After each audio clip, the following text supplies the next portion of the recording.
Oui, un maillon nouveau et important pour la circonscription, puisque Issy-les-Moulineaux voit aujourd'hui son commissariat inauguré, mais il y a moins d'un an, on inaugurait le nouveau commissariat de Meudon et quelques temps avant encore, nous inaugurions le commissariat de Vanves. Donc ces trois commissariats de la même circonscription, c'est un fait assez exceptionnel. Fait exceptionnel rendu possible par l'investissement du département, puisque comme vous le savez, le département assume plus de la moitié, près de la moitié des frais de construction de ces établissements.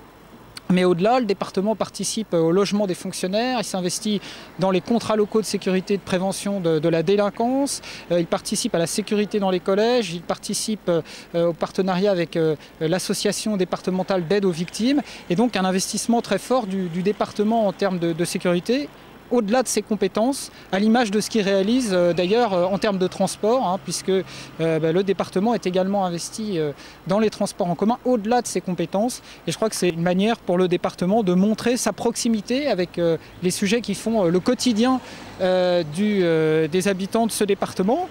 Et puis sans doute aussi une manière de montrer que d'autres ne font sans doute pas assez pour ces questions et ne sont peut-être pas à la hauteur de leur mission. On peut penser à la région, par exemple, en termes de transport. Alors le bilan, le ministre de l'Intérieur, Claude Guéant, présent ce matin, l'a très bien adressé. Nous avons une délinquance qui est en baisse sensible dans le département des Hauts-de-Seine, une délinquance qui est à un niveau inférieur à celui de 97, avec une population qui a augmenté depuis 1997 de manière très importante, et spécialement à Issy-les-Moulineaux, puisque Issy-les-Moulineaux a connu une augmentation démographique de près de 20% d'habitants, avec donc un nombre de faits constatés qui a baissé lui aussi de près de 20%.